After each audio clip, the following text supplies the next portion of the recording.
đi nha, cho đi nào. Cái chặt rồi. Chọn. Ôi à, ăn đây nuôi 2 3. Thấy mình tu nhé, mình tu tệ. Rồi chúng ngon. Rồi. Bỏ cái đẹp á. Ăn túc ăn muối. Mùi hai. Nó tắt chưa anh? Chắc.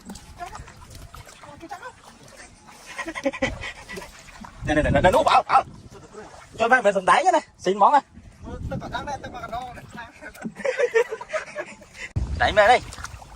Sauce cu. Dạ, ăn phi lần. Mồm chiến này. Hoặc là ăn phi này. Mấy khơi thầy tộ mấy nhá. Chậm à khẽ nhau mà. Chậm à khẽ.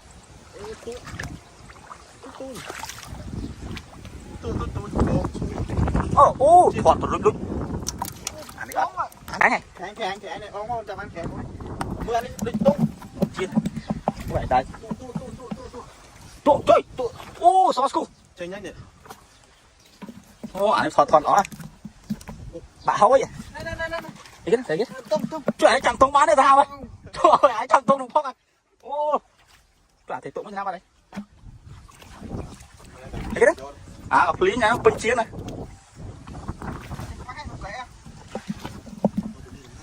Nói mình được. Hai vào kìm lấy câu này kết chọc đi. Chọc giết đi. Việc này ăn say rồi á. Rồi, free thế đó. Này, thầy tụng mấy lần đấy. Cái này kìa.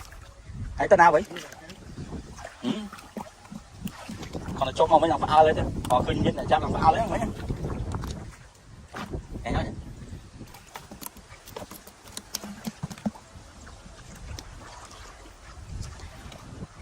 Anh like rồi.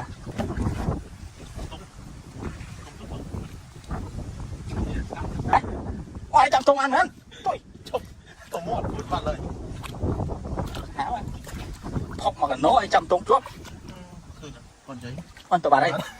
Mình anh đi ơi, chặt bọt bẻ nó lại bọt vừng đó.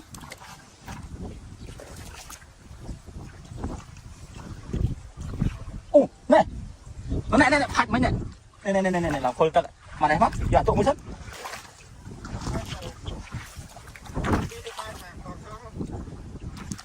Kiếm họ bị khói.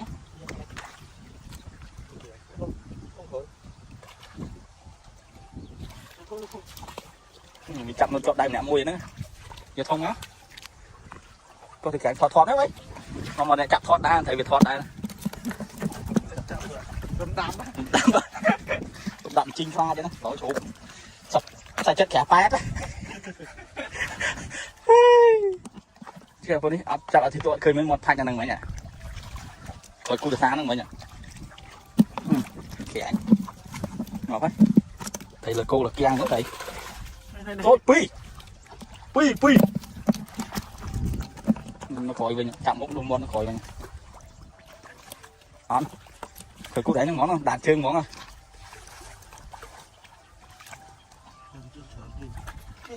Hãy chắc ăn lấy con kia không? Kia bị khơi. Mang ra bị gái nhỉ.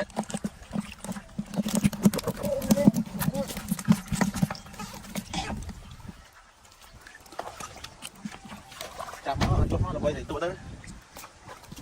Có đấy điện. Kìa mình thấy chó này.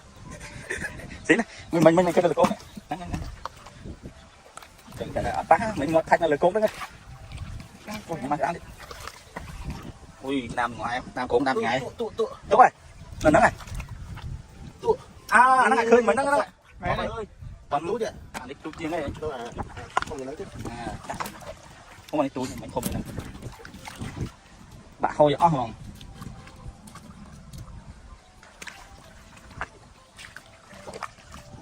Son có miếng này son.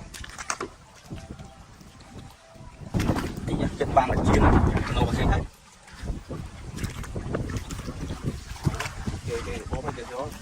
Tôi biết là do thầy thùng. Sao hết chứ?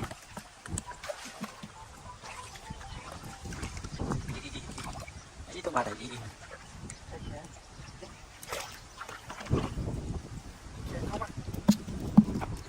นี่เพจนี่นั่งไหน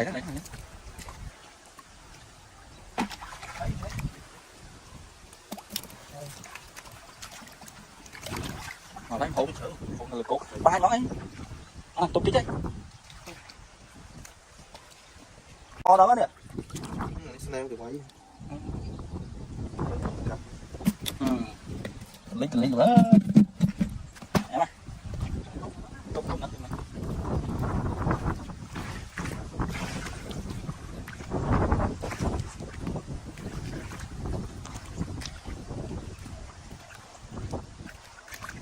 ta khơi thầy mọt mày nữa nghe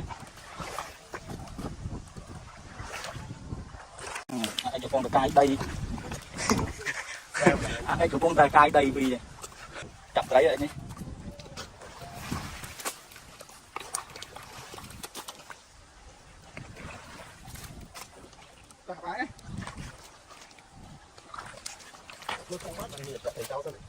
rồi ôi nó khóc này mấy vậy chặt thấy anh mới này ấy trong lột trên người ta ê cầm chặt ngay vậy anh kết thúc anh cái này này ra này ô bọn nào này coi ngoài tôm tôm à wow nó đây sao oh my god đây nó đây sao hả mọc đọt ơi à chị đang vào đây coi máy mình đẩy nó là cục mỏ hay nó từ chắc nó tết đó anh khơi cả lá với lưỡi cục mà nó ngắt chiếc máu vậy ăn muối ai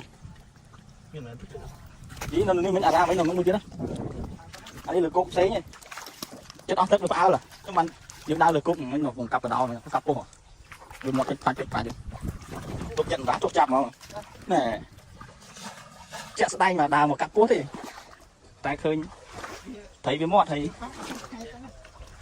chị bôm hai cái chạm thôi cô cái chơi chạm với những máy chạy khơi nó mọt thấy này này dừng bay nhẹ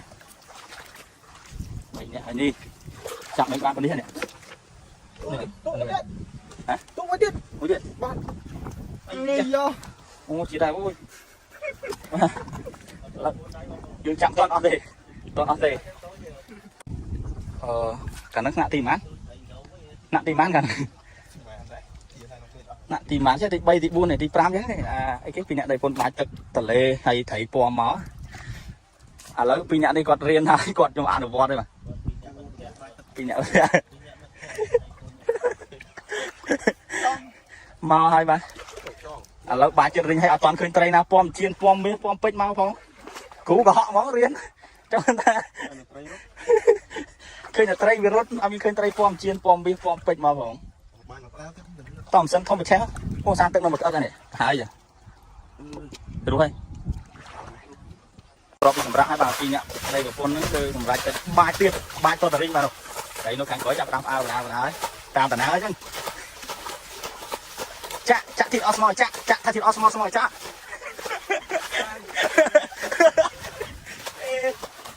chờ đi nhá cái chạm ớt rồi chạm ớt này ba bữa này nào bây giờ ớt ôi nó khói một xong nó phê rồi mấy cái miếng tụ muối đây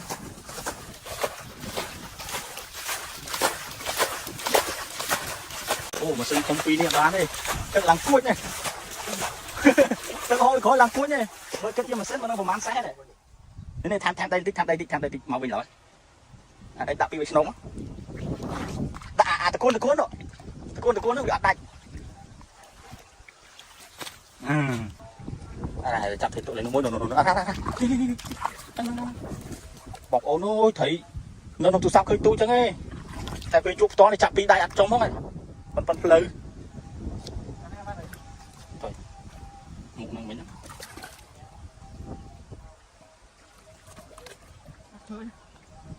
khơi nồng tận mà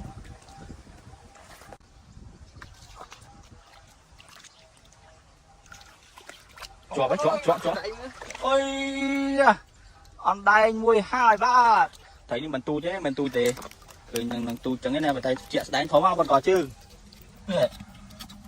từ dương brick mình khơi thông một phải trường này biết khơi sừng ngọ biết mình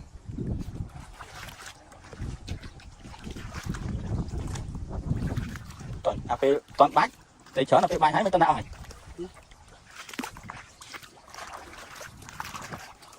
thấy tụng chết buôn này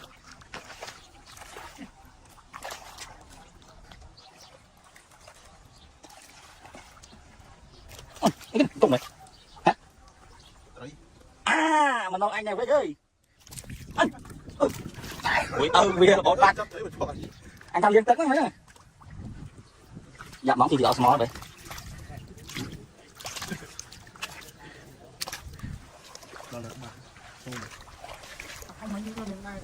ba này chỗ học đi à cha cái này hả ê là cục à em bỏ kia à wow mua tí đã ban lần nữa mấy bạn em bỏ kia ghê mình đây trong YouTube chặt hay nhưng mà phải nói thì sao thì đã chặt nó xỉn món rồi đây cục tiên này xỉn nó soi xỉn món đi hạ hối nè so với kia này bạn đừng đụng nè kia thế này bồn mà chậm đụng nè các bạn đụng rúa cần thấy các bạn cho các bạn thôi mày rồi mà ơi nó nên cho cô lại cho quay trả cho đáy nha đáy nha đấy này đáy vừa tiến hai ban đấy vừa tiến hai đáy đấy được vốn đây hả trôi mai trôi ô chạy này nó không có lại chạy ông ơi chơi cái lá pon lên lấy này pon để tao ôi cao sao đây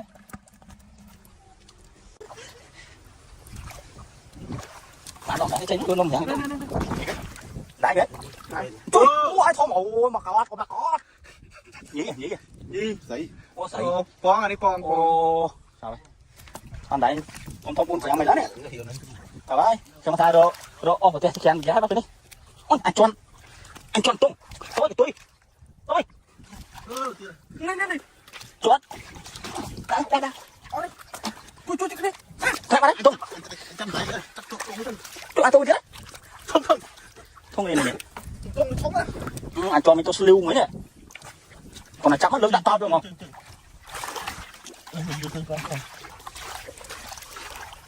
đọa chơi với cháu đấy anh đọa chơi cháu rồi anh à đọa thằng bay nữa là to đấy thấy này nhưng là không tốt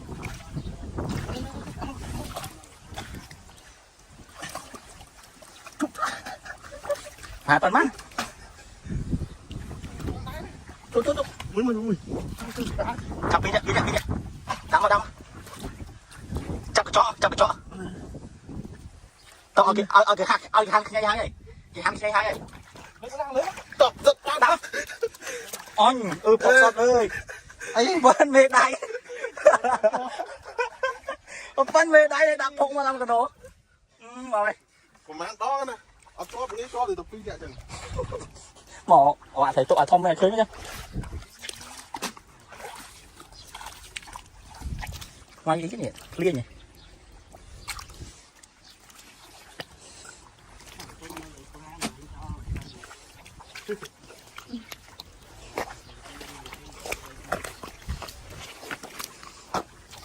nó là cốt ạ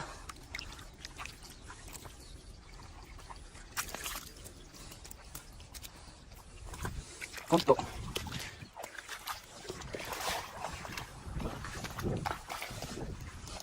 chứ mình thấy ngọt rồi ôi chứ mới thế này là cốt này với ôi anh đẩy mũi anh đã đây mình tích đã mà cần nó